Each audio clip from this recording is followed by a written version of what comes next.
So you want to make shirts, but you're too broke to pay $500 for screen printing.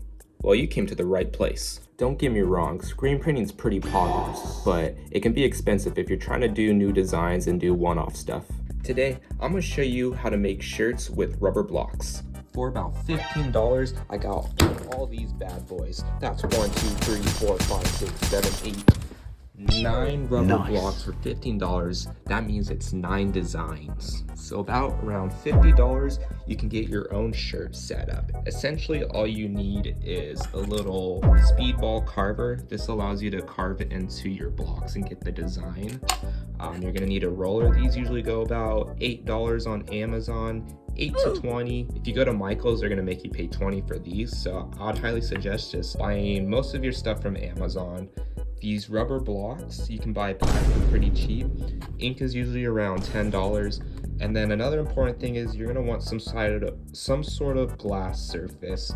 This is just a cutting board that I got for free at a thrift store, but you can buy like glass at Amazon for $8. But honestly, anything that's just glass and smooth, you probably have it around the house.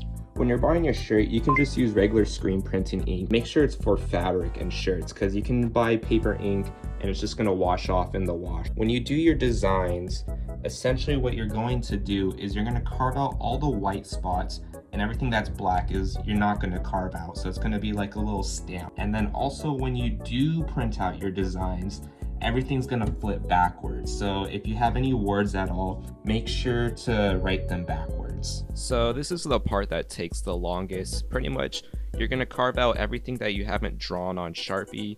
And then when it comes to these kind of projects, sometimes less is more. So I like to have one simple image, try to condense your values, so like major blacks, major whites, and that's just gonna save you a lot of time.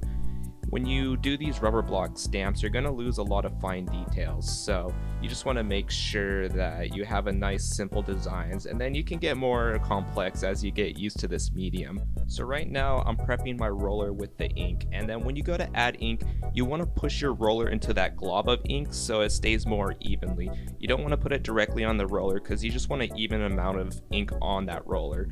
And then you should get kind of this Velcro sounding. It should have like a Velcro sound when you're lifting the ink from the roller. And you really want to make sure it's glass surface. I've tried on cardboard and I just get globs of ink and it's going to fill up the little holes in your rubber stamp and it's going to almost black out everything. You kind of want like a thin layer of ink on the shirt. Give it a couple rolls and it's just going to take a little bit of experimenting. And then when you press it, most of the time I just stand on it, but right now I'm using my hands and it still works as long as you have a good amount of ink and you put enough pressure evenly on the shirt. So make sure you use rubber blocks. There are linoleum blocks, but those are made for like paper presses and wood. You want to use rubber blocks because it's more like a stamp for fabric and you can get in easier. And then when you do have your shirt, you want to make sure there's a shirt board under it or else the ink is going to bleed through on the other side. You can use cardboard, but you want a little protection inside the shirt.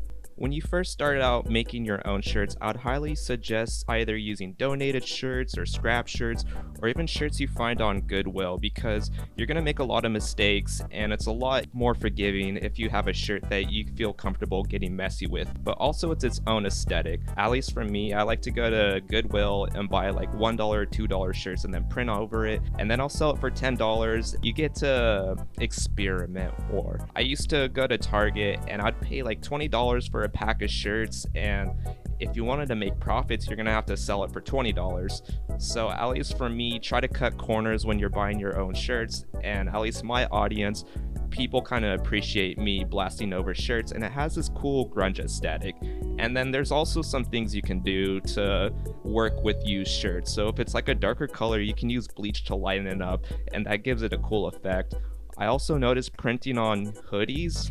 I can sell those for a little bit more money. I think I usually sell my hoodies for $70 because they're like one-of-ones. Doing white ink on black shirt is a lot harder than screen printing, so I would suggest trying to print dark on light.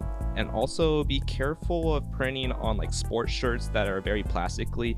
I don't think the ink really goes well on it. So that's my setup for rubber block printing. It's a lot easier than screen printing, which is why I do it. When you finish with your clothes, make sure you throw it in the dryer or use a heat gun to cure the ink. And then as far as washing everything, some regular dish soap should do the job perfectly. Just wash it under water and you're all good to go. Anyways, guys, thank you so much for watching. I hope you guys have a good one. Please give me a subscribe if you like this info. All right, have a good one.